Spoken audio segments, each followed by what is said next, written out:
n'étais pas obligée par le protocole. Bon, vous aviez pris vos renseignements auparavant. Le président français donc, a annoncé officiellement le renfort en Afghanistan. 1000 soldats français, il l'a fait devant le Parlement, devant les parlementaires britanniques et pas devant les Français. C'est normal, ça? Le président avait déjà parlé du renforcement nécessaire de la présence internationale en Afghanistan. Moi-même, j'avais fait un déplacement avec lui à la veille de Noël, où on s'était rendu auprès des troupes françaises installées là-bas.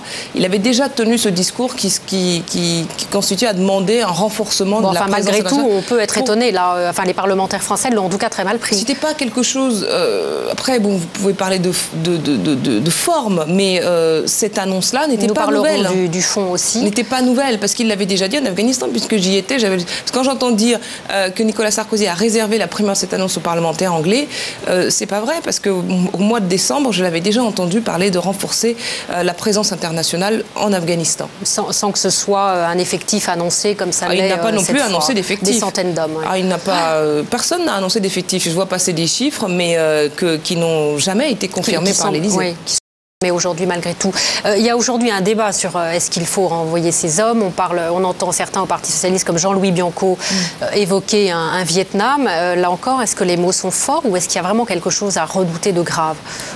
L'Afghanistan est un point géographique central dans l'arc terroriste. C'est-à-dire que jamais depuis 2001, les talibans n'avaient été aussi puissants qu'actuellement en Afghanistan. Les attentats ces derniers mois, aussi meurtriers les uns que les autres, se sont multipliés. Ça n'est pas justement la preuve que c'est un échec? Vous le dites vous-même, 5 ans après. Au contraire. Non, parce que là, quand vous regardez certains indicateurs humains en Afghanistan, vous regardez par exemple le taux de mortalité infantile qui a baissé de 25%, le nombre d'enfants scolarisés, 6 millions d'enfants scolarisés, dont le tiers sont des filles. Ce sont des chiffres tout à fait récents. J'ai participé il y a quelques semaines en Slovénie à une troïka entre l'Union européenne, nous-mêmes et l'Afghanistan pour justement parler de la situation sociale en Afghanistan, économique et politique en Afghanistan. Et ces chiffres-là d'amélioration sont quand même des chiffres importants. Et si ces améliorations ont pu se faire, c'est parce qu'il y a cette présence internationale qui sert quand même à quelque chose, avec une recherche de stabilité politique. Hamid Karzai, on peut dire ce qu'on veut, mais en tout cas, pour l'instant, en termes de stabilisateur, il est peut-être le plus à même de jouer ce rôle de stabilisateur politique en Afghanistan. Donc précisément, on ne peut pas parler d'échec. On est sur la bonne voie, à travers ces indicateurs dont je vous ai parlé, à travers cette recherche constante, permanente de stabilité politique.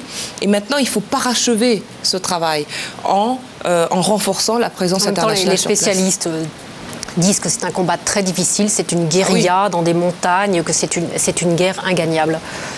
On n'en sait rien. On n'en sait rien. Personne ne peut dire cela à l'avance. Si on considère que tout combat politique est perdu d'avance, on ne s'engage pas, on ne fait rien. En même temps, le président français, vous dites qu'il avait annoncé en décembre, mais lors de sa campagne, il était plutôt sur une position, enfin il était même totalement sur une position inverse, en disant qu'il serait plutôt favorable au retrait des troupes françaises. Depuis, non, il avait parlé de long terme, à long terme. Bon, est-ce qu'au bout de 9 mois d'exercice ou 10 mois d'exercice du pouvoir, on peut parler de long terme? C'est pas certain. Bien évidemment que tout le monde souhaite qu'à un certain moment, la présence internationale, les troupes présentes sur le territoire afghan se retirent, parce que c'est un État qui, à ce moment-là, ça voudra dire qu'il se reconstruit, qu'il est en capacité de s'envoler de ses propres ailes. Donc, on n'en est pas encore là. Aujourd'hui,